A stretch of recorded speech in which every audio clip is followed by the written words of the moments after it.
আল্লাহ যত সময় হায়াত দিয়েছেন, আল্লাহ যত সময় হায়াত দিয়েছেন তত সময় মানুষের জন্য লড়াই করব ইনশাআল্লাহ। এ লড়াই বন্ধ হবে না। বাংলার মানুষের মুক্তি অর্জন হওয়া পর্যন্ত আমাদের লড়াই অব্যাহত থাকবে।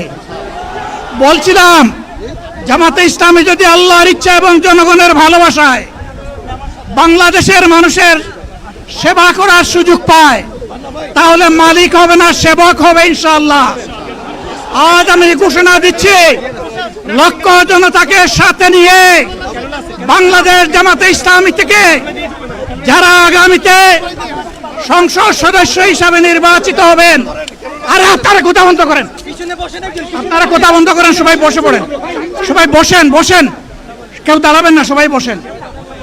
যদি আল্লাহর ইচ্ছায় জনগণের ভালোবাসায় বাংলাদেশ জামাতে ইসলামী থেকে সংসদ সদস্যরা নির্বাচিত হয়ে সরকার গঠন করেন, তাহলে কোনো এমপি, কোনো মন্ত্রী আগামীতে সরকার কিন্তু প্লট গ্রহণ করবে না। কোনো এমপি এবং কোনো মন্ত্রী ট্যাক্সবিহীন কোনো গাড়ি চড়বে না। কোনো এমপি এবং কোনো মন্ত্রী তার নিজের হাতে কোনো টাকা চালাচালি করবে না। কোনো এমপি এবং কোনো মন্ত্রী যদি তার নির্দিষ্ট কোনো কাজের জন্য বরাদ্দ পেয়ে থাকেন, কাজ শেষ হওয়ার সাথে সাথে বাংলাদেশের 18 কোটি মানুষের কাছে তারা তার প্রতিবেদন তুলে ধরতে বাধ্য হবে। সম্মানিত বন্ধুগণ, চাঁদা আমরা নিব না, দুর্নীতি আমরা করব না, চাঁদা আমরা নিতে দেব না, দুর্নীতি আমরা সহ্য করব না। এই বাংলাদেশটাই আমরা দেখতে চাই। যুবকদেরকে আমরা স্পষ্ট ভাষায় বলতে চাই, বন্ধুগণ, তোমাদের সাথে আমরা আছি। আমি আজকে জামাতের আমির হিসাবে এখানে কথা বলতে আসিনি। আমি এসেছি বাংলাদেশের 18 কোটি মানুষের একজন হয়ে কথা বলতে। আমি শিশুদের বন্ধু, আমি যুবকদের ভাই, আমি বয়স্কদের সহযোদ্ধা, আমার বোনদের আমি ভাই। সুতরাং তাদের মুক্তির জন্যই আমি দায়িত্ব নিয়ে আজকে এখানে দাঁড়িয়েছিলাম। আল্লাহর ইচ্ছা, শরীর আমাকে সাময়িকভাবে সহযোগিতা করে নাই, এটাও আল্লাহর ইচ্ছা যে এখন আল্লাহ আমাকে কথা বলার সুযোগ দিচ্ছেন। আমি বলতে চাই, বাংলাদেশের নির্দিষ্ট কোন শ্রেণীর মুক্তির জন্য আমাদের এই লড়াই নয়।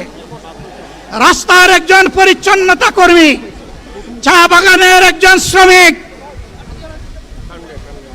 রক্ত পানি করে ঘাম জড়ানো আমার একজন রিক্সা চালক ভাই মাঠে ময়দানে বাংলাদেশের মানুষের মুখে যারা এক মুঠো ভাত তুলে দিতে চায়, আমার সেই কৃষক বন্ধুটি, আমি তাদের হয়ে আজকে এখানে কথা বলতে এসেছি। আমি কোনো অভিজাত শ্রেণীর হয়ে এখানে কথা বলতে আসিনি। আল্লাহ তাআলার অশেষ মেহেরবানি, আজীবন সকল রক্ত চক্ষুকে উপেক্ষা করেছি, জেল জুলুমের পরোয়া করি নাই। আমার আফসোস, 24 সালে জাতিকে মুক্তি দিতে গিয়ে যারা জীবন দিয়ে শহীদ হলো, আমি তাদের একজন হতে পারলাম না। আপনাদের কাছে দোয়া চাই, ইনসাফের ভিত্তিতে একটি দেশ গড়ে তোলার জন্য আগামীতে যে লড়াই হবে, আমার আল্লাহ যেন সেই লড়াইয়ে আমাকে একজন শহীদ হিসাবে কবুল করেন। সম্মানিত বন্ধুগণ, আমাদের প্রিয় শহীদ নেতৃবৃন্দ 2006 সালের 28 অক্টোবর থেকে শুরু করে পল্টন গণহত্যা, শাপলা গণহত্যা, সারা দেশের গণহত্যা, পিলখানার গণহত্যা, 24-এর গণহত্যা, এই গণহত্যা যারা করেছে তাদের সকলের বিচার বাংলাদেশের মাটিতে নিশ্চিত করতে হবে। এদের বিচারের দৃশ্যমান প্রক্রিয়া শুরু না করা পর্যন্ত পুরানা ব্যবস্থাপত্রে বাংলাদেশ আর চলবে না। এতগুলো মানুষ এমনি এমনি জীবন দেয় নাই, জীবন দিয়েছে জাতির মুক্তির জন্যে। যদি বস্তাপোতা পুরানা সবকিছুই টিকে থাকবে, তাহলে কেন তারা জীবন দিয়েছিল? যারা ওই বস্তাপচা ব্যবস্থা বাংলাদেশকে আবার গড়তে চান, তাদেরকে আমরা বলি, জুলাই যুদ্ধ করে যারা জীবন দিয়েছে, আগে তাদের জীবনটা ফেরত এনে দেন। যদি শক্তি তাকে ফেরত এনে দেন। আপনারা পারবেন না, যেহেতু পারবেন না, কাজেই নতুন ব্যবস্থায় নতুন বাংলাদেশ গড়ে তোলা হবে ইনশাআল্লাহ। শিশু, কিশোর, যুবক, মা, বোন, শ্রমিক, ছাত্র জনতা, ব্যবসায়ী, সবাইকে যেই দেশ, যেই সংবিধান, যেই রাষ্ট্র নিরাপত্তা দিতে পারবে, সেই নতুন বাংলাদেশ আমরা গড়ে তুলতে চাই। ভাইয়েরা, আমাকে সবাই চাপ দিচ্ছে, কেউ বলে ভাই শেষ করেন, কেউ বলে চাচা শেষ করেন। আমি তাদেরকে নিশ্চয়তা দিয়ে বলছি, আমার মৌত আমার আল্লাহ নির্ধারিত সময় থেকে 1 সেকেন্ড আগে হবে না,